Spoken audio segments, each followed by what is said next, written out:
Hello, and welcome to the Rotary Club of Broadbrook, Connecticut's Service Above Self. I'm Ann Osborne. Rotary International is a worldwide organization of over 1.2 million volunteers that provide humanitarian service, encourage high ethical standards in all vocations, and help build goodwill and peace to the world. This time on Service Above Self, we will be watching stories from the Rotarian video magazine. The Rotarian video magazine highlights just a few of the ways that Rotarians have touched the lives of people in our own communities as well as those around the world. World peace through understanding is a mission of Rotary International. In this next story, see how one young woman finds the ability to live in a foreign culture with complete strangers, a growth experience which will guide her future path as a peacemaker. Mila travels from her home in Bosnia-Herzegovina to Bedford, Michigan, to live for 10 months amongst her American counterparts. Sponsored by the Rotary Club of Bedford, Mila lives with a family, attends school, and takes on a project with the Rotary Club to send blankets to a Bosnian orphanage. Mila believes her future will involve a life of humanitarian service, and her exchange experience showed her that communication and respect for each other's differences allow people in different cultures to coexist in peace. The war that we have had in Bosnia took 3 years, from 1992 until 1995. And I would say it is the worst thing that could have happened to my country and that can happen to any other country. My city was one big cultural mix before the war. We had Serbs, Croats, and Bosnians living all together and marrying and doing everything together. And then when I got back in 1998, there was an invisible line in my city. I live on the Bosnian side, and it was more or less impossible to go to the Croatian side of the city. And it was just so weird to see this nice little city divided into 2 parts. And it was weird to see people who before the war lived all together now making borders between themselves.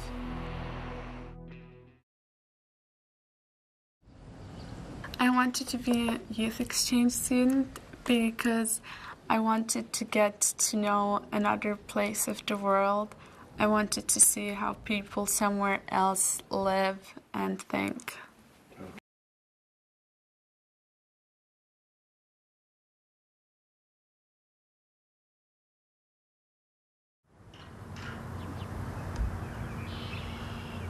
When I first got here, most of the people I met in Bedford either didn't know that Bosnia is even a country, and if someone knew about it, then the only thing they know was that we had war and that people are shooting on each other and killing each other. For nearly a century, Rotary Youth Exchange students and host families have enriched their lives beyond their expectations. On the far side. And we ate at the... But it is no simple task to bring a student to a new country, a new home, for 10 months. Get a kitchen chair. It isn't just writing a check or going and working at a fundraiser for 3 or 4 hours or something like that. This is a live person that shows up and has nowhere else to turn. I mean, they need care and feeding 24 hours a day. I would love to see every Rotarian at least once host a youth exchange student, because I think that's when they will really, truly understand about different cultures. And at the very least, even if they can't host, all Rotarians should at least get to know the students, because once you get to know them and you get involved with them, you're going to be hooked. Yet, with all of the added responsibilities for the Bedford Club in Michigan, they were still anxious to meet their Bosnian youth exchange student, Mila Kusto. We were all excited about it. We were looking forward to meeting Mila so that we could get firsthand information about the rebuilding of her country. Mila was an ambassador not only for her country, but also for the ideals of peace, and service above self. Through the Bedford Rotary Club, she spearheaded a project to donate blankets to a Bosnian orphanage where she volunteered. I do volunteer work because I think we have to serve other people and not just ourselves and our own benefit. And it makes me really happy to see that I'm doing something for other people. Hi, Jess. Look what I have for you. I have to say that Mila is an amazing young woman, and she has been through some painful experiences, and yet she exudes a kind of hope and confidence that make all of us feel hopeful. Mila's positive attitude helped her make new friends, discover a new culture, and excel academically, even winning several math contests around the U.S. The war helped me to really say myself that I am going to change things. I don't want just to be a viewer in the world. I want to be an actor. Now this one doesn't have a cardboard in it. No, this one didn't either, but we fold kind of like this, so it's the size of the box. Oh, okay. I think the students in my class are surprised when they learn about Mila's volunteer time in the orphanage. And I think they felt sad, almost, that they don't know more about other people and their hardships. I guess I didn't realize how far Bosnia had come within the last couple of years in repairing the damage from the wars. As I got to know Mila more, she opened up and we got to be pretty close friends. I think that Mila will be doing something for a world organization that tries to help people. No matter where she ends up, she'll be helping people. I think my youth exchange here will help building bridges once I'm back at home. I think the fact that I was able to live with people that are completely different than we are can show people that we should be able to live together in a little city where we are more or less all the same. And Mila can count on the friends she met during her youth exchange to help build those bridges. Mila's goals of trying to create peace for her country are directly in correlation with the Rotary's beliefs of world peace and understanding. And she can take the contacts that she's made and help to develop programs, certainly to help people in her country. Rotary is making a big difference in my life. The youth exchange experience has been just really wonderful, and parents should allow their children to go on youth exchanges. It is not bad. It is a great experience for the kid. A few women in Duarte, California, decided to form a Rotary Club. Being denied a charter did not stop them. In 1986, the United States Supreme Court determined that Rotary could not discriminate against women under state law. In this next segment, we see Rotary take a new direction as women begin to fill the ranks. The business climate has changed significantly since 1905, and in 1989, the Council on Legislation made it official. The Constitution was amended to allow women to become Rotarians. This did not affect the United States only. Women in other countries followed in their fathers' footsteps and became Rotarians. Today, women serve Rotary on the local, district, and international levels. This is not your father's Rotary Club. Perhaps you should consider joining. I'm not eager to separate people into classes, whether it's black and white or male or female, because once you give yourself permission to set people apart, then you have excuses for treating them differently. It is extremely important to me that women participate in Rotary. I am convinced that women have given Rotary a new direction. An organization that excluded women up until 20 years ago really baffled me. I think it's because I'm a member of a generation that has never known many of the boundaries that previous generations have. Ladies and gentlemen, I present to you Megan Coutinho, our newest member of the Manhattan Beach Rotary Club.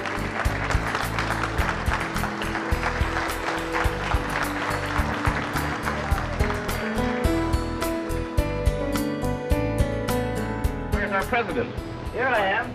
Hello, Sheely. How are you? Hi, boys. Hello, Chad. If you take yourselves back in your imagination to 1905 and ask what the world was like, it was a man's world. And so it was that when Paul Harris gathered his friends together, Rotary started as a men's organization. Over a period of time, more and more women became involved in the business and professional world. Members of the Duarte, California Rotary Club. A group of women in Duarte, California wanted to form a Rotary Club. They were denied. They filed suit.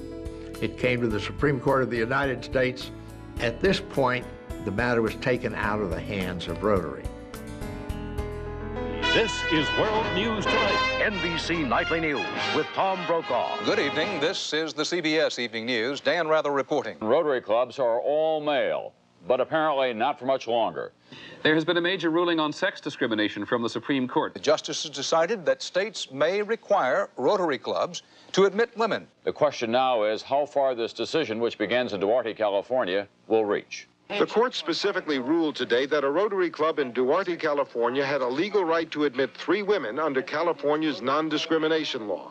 The court held that the state law served a compelling interest in eliminating discrimination against women, and that clubs like Rotary are not true private associations. The board took immediate action to open up Rotary in any country where the law required it. But it requires a change to the Constitution, and that took a 2/3 vote. So go ahead and speak. Speaker number 3.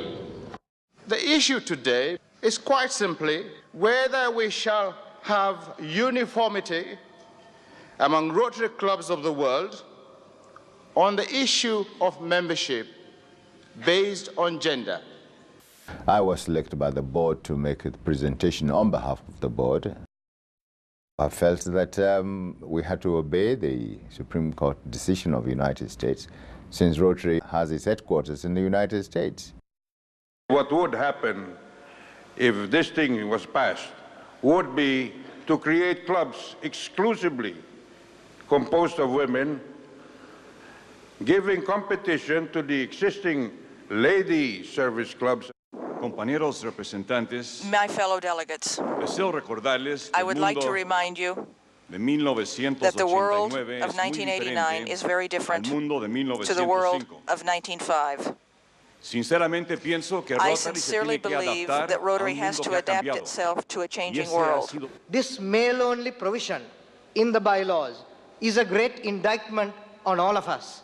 It's an indictment of bias, prejudice, and discrimination. This enactment, if passed, will give the right of the minority in clubs to force their wishes on the majority.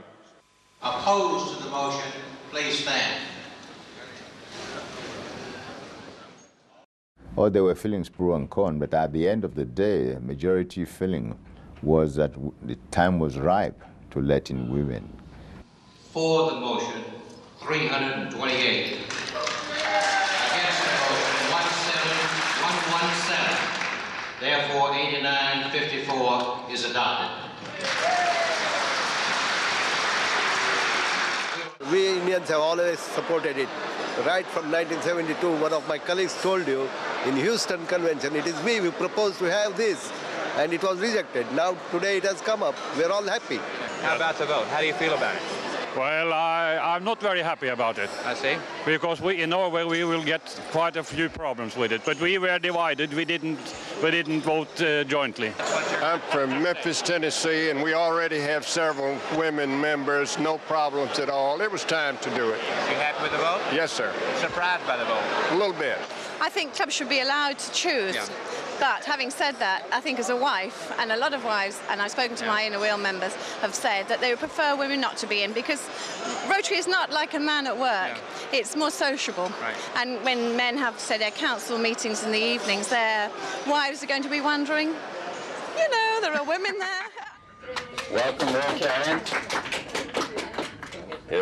When I was going around the Rotary world trying to talk to people who were concerned about the future of Rotary, I had a little expression that I used. I said, when you're looking for members, look for good Rotarians, and gender is no longer a factor. A friend called me up and said, Carolyn, I want you to come to lunch tomorrow at Anchorage East. And I said, thank you, Manuel, but no thank you. I'm 40-something, and I've carried the torch enough times, and it's somebody else's turn. I don't want to go where I'm not wanted. He called me the next Tuesday. Manuel called me 4 more Tuesdays, and it was so clear that he wasn't going to leave me alone unless I went to lunch. And so in June, I finally went to lunch with him. And as soon as I walked in the door, the first guy I saw was someone I knew in my regular professional life, and he said, Carolyn, hi. And after the meeting, several other guys came up, shook my hand, said, thank you for coming. Do you think you might want to join Rotary? I hope you come back again. And you know, there it goes. The rest, as they say, is history. My life as a Rotarian is due to my father being a Rotarian for more than 25 years. It was not until 1994 that women in Honduras joined, and it was in our club. We were the first women here to be part of the Rotary movement. I went through the entire process while I was pregnant. I think that one of the things that motivated me the most was when a Rotarian came and told me that I was wrong, that a pregnant woman could not be a Rotarian, couldn't visit the projects. That got to me, and I said, well, I'll prove to him that I am right, that I can be not just a Rotarian, but a good Rotarian. So that inspired me. My Rotary journey sort of started when my mom became a Rotarian in March 2001, and I remember making fun of her for the first few months that she was a Rotarian, joking that she was going to have lunch at the Old Boys Club.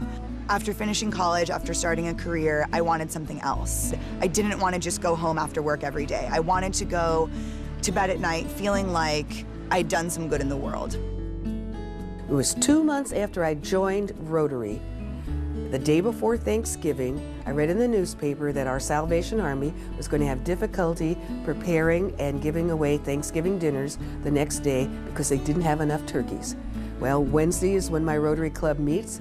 I read them the article. I said, if you put some money in the hat, I'll buy some turkeys, I'll take them over.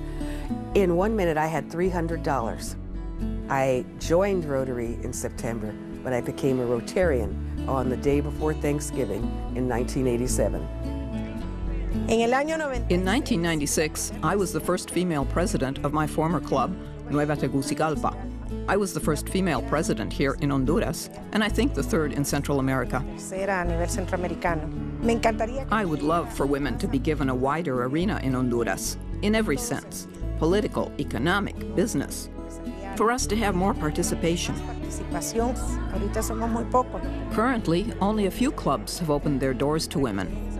I hope they will give them this opportunity so women can serve in this excellent organization called Rotary.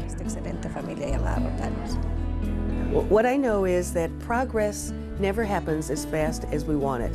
But I can swear to you that when it comes to women in Rotary, progress is being made. I'm finally a Rotarian. I feel like it's been a long time coming, and yet it happened really quickly. It seems like just yesterday my mom became a Rotarian, and the last 5 years in Los Angeles Rotaract has really flown by, and it feels like the right time to be moving on, joining the big boys, and seeing what I can do in the wider organization. It should be broadcast, and everyone should know the good work that Rotary does, and the good men and women that are part of it. Eleanor Roosevelt once said, "The future belongs to those who believe in the beauty of their dreams."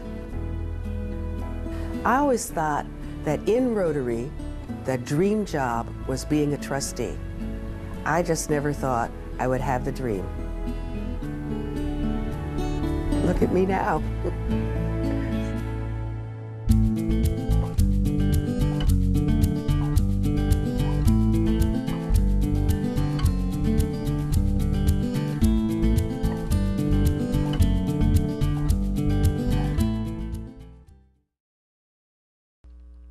In our next story, we will see how the Rotary Club of Madras, India, has worked hard over the past 30 years to eradicate polio in the region of Tamil Nadu and continues to work to help the victims of polio.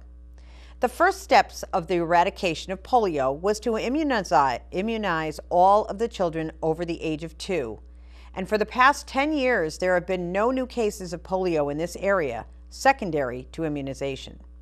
The second goal was to provide rehabilitation and corrective surgery to the victims of polio.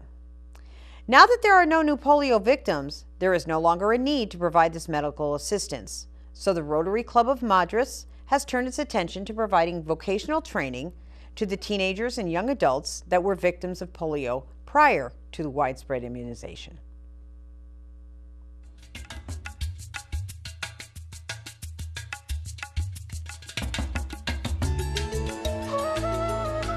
Young polio survivors arrive at a vocational education center in the city of Chennai. Some have had surgery to improve their mobility. All are learning skills that will improve their lives.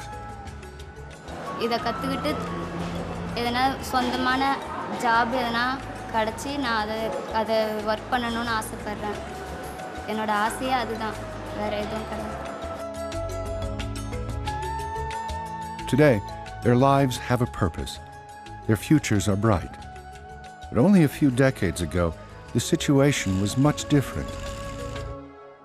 Polio was an ever-present threat.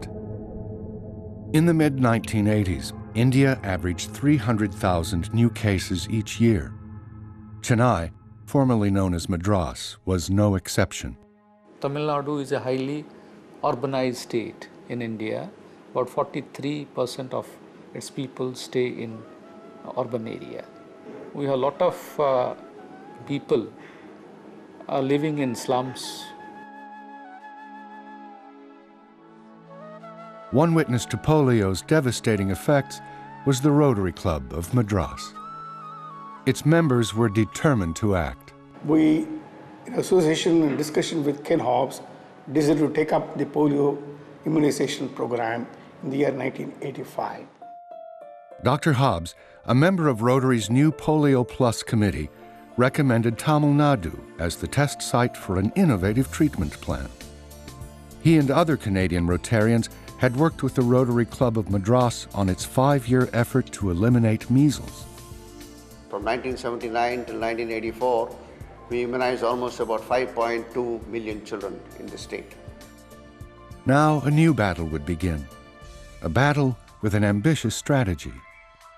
To provide polio vaccine to children up to the age group of 2 years, not 5 years, on a particular day chosen by the government of India, so that the disease does not spread to the children. The statewide immunization days in Tamil Nadu were a huge success. And they began a movement that would save thousands of lives, galvanize a nation, and sound the death knell for poliomyelitis. By 2001, the Rotarians of Chennai had achieved their goal. The state of Tamil Nadu had no case of polio the last 5 years. Eradicating polio in Tamil Nadu was a towering achievement.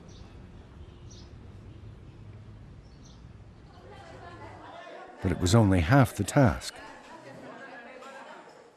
People who are already suffering, they need to be given corrective surgery, if possible, and eventually given a vocational training. Beginning in the 1990s, teams of healthcare professionals identified polio survivors who could benefit from medical attention.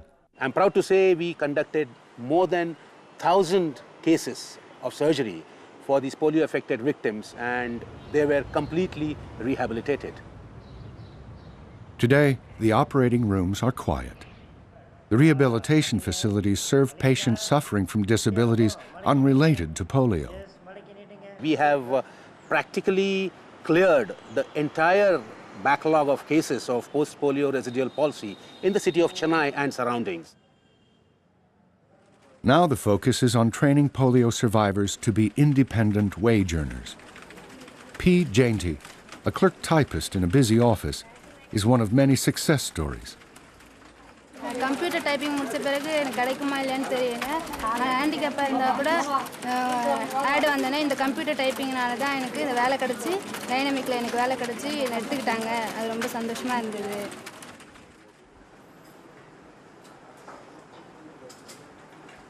Another VOCED graduate helps build electrical parts. Rotary கிளப்பில் படித்தேன். அங்கே வந்து படித்தது இங்கே இப்போ யூஸ்ஃபுல்லாக இருக்குது. இங்கே வேலை கிடச்சிருக்கு எனக்கு. இந்த வேலையிலேருந்து பெரிய அளவுக்கு போகிறதுக்கு இது ஆர்வம் இருக்குது. அதுக்காக பேப்பர்லாம் பார்க்குறோம். On a visit back to the training center, Jane T. shares her experiences in the workplace. இதை நல்லா கற்றுக்கணுன்ட்டு நான் இங்கே வந்திருக்கேன். இதை கற்றுக்கிட்டு அவங்க சொன்ன மாதிரி எதனா ஒரு வேலையில் நான் ஜாயின் பண்ணணும். And Hari Babu urges his counterparts not to let their disabilities hold them back. இங்கே வந்து எலக்ட்ரானிக்ஸ் முடிச்சனால இங்கே வந்து ஈபியில் மீட்ரு எனர்ஜி மீட்ரு ரிப்பேர் பண்ண சர்வீஸ் பண்ணுறதுக்கு நல்ல வேலை கிடச்சிருக்கு. Immunization, rehabilitation, job training. With these weapons, the Rotarians of Chennai have battled and vanquished polio in Tamil Nadu.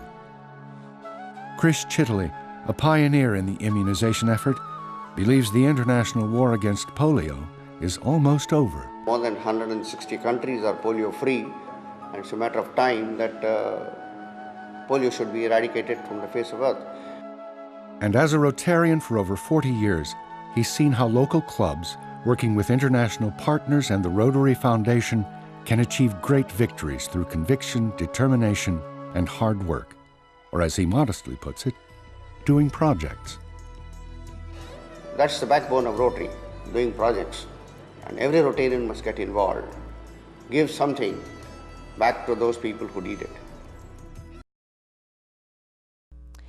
Thank you for watching the Rotarian Video Magazine on Service Above Self. For all of us here at Service Above Self, I'm Ann Osborne, reminding you to go out, find a worthy cause, and lend a helping hand in your community. We'll see you next time.